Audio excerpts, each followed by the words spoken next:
Flood of ICE agents is coming to cities run by Democrats, White House warns. White House borders are Tom Homan is promising to flood cities run by Democrats with immigration agents as the Trump administration ramps up border enforcement. Congress earlier this month gave the Trump administration more than $170 billion over the next 4 years to dramatically scale up enforcement, detention, and deportation. And Homan said Americans living in so-called sanctuary cities can expect to see far more agents on the street soon. We're going to flood the zone, Homan said at a July 21st press conference. Sanctuary cities get exactly what they don't want. More agents in the community and more agents in the work site. When we arrest a suspected illegal immigrant in the community, if he's with others that are in the country illegally, they're coming too. Sanctuary cities won't help with ICE arrests. The White House has repeatedly singled out cities from Los Angeles to Denver to Boston for their refusal to assist ICE agents making detentions, and Homan has threatened to arrest elected officials who stymie the president. Migrant rights groups warn increased enforcement raises the risk of more civil rights violations and violent confrontations, like the chaotic protests that broke out in Los Angeles last month, following immigration and customs enforcement raids at a Home Depot. Among other locations, Homan spoke in New York City after an off-duty Border Patrol agent was injured during an attempted robbery that officials say was committed by an undocumented immigrant. Homan and other White House officials argue the agent would never have been hurt if his alleged assailant had previously been blocked from entering the country or deported. Trump officials have long complained that many cities run by Democrats refuse to honor requests to detain people on behalf of ICE in local jails. And Homan said doing so makes it harder for ICE to arrest bad guys in the safety of a detention center. He said making street arrests is more dangerous for everyone, requiring more personnel to operate safely.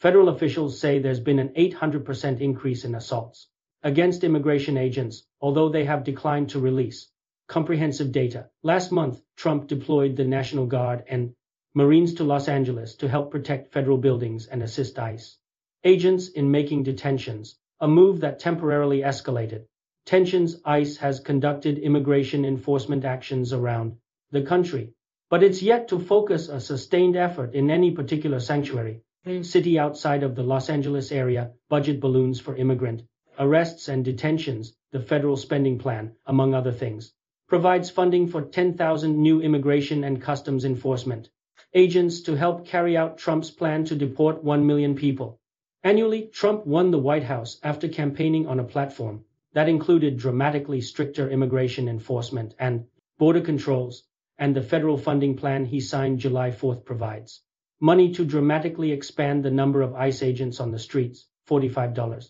billion for more than 100,000 new detention beds for people facing deportation, $46.6 billion for border wall construction, and $10 billion in additional Homeland Security funding. ICE now has a bigger budget than the FBI, Drug Enforcement Administration, the Bureau of Alcohol, Tobacco, Firearms, and Explosives, U.S. Marshals Service, and the Bureau of Prisons combined, according to an analysis by the American Immigration Council. Public has begun pushing back against Trump's immigration policies. The increased funding for one of Trump's signature policies comes as the American public appears to be growing increasingly concerned about the tactics being deployed. A July 20th poll by CBS or YouGov found that 56% of Americans disapproved of the president's immigration measures, while 44% approved, a 10-point drop from February. While Trump and Homan argue that anyone living illegally in the United States is by definition a criminal, federal statistics show that only about 36% of current ICE detainees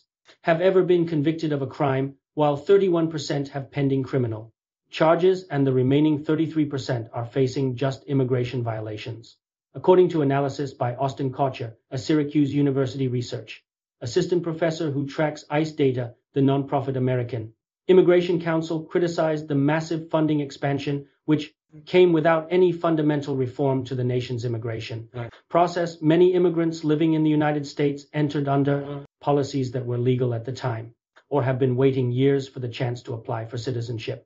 Throwing billions at detention centers and enforcement agents is short-sighted. Instead, we should be investing in a system aimed at welcoming immigrants that contribute billions to our economy, said Adriel Orozco, Senior Policy Counsel at the American Immigration Counsel, we don't need more jail beds and indiscriminate raids. We need balanced solutions that strengthen due process and keep families together. This article originally appeared on USA Today. Democrat.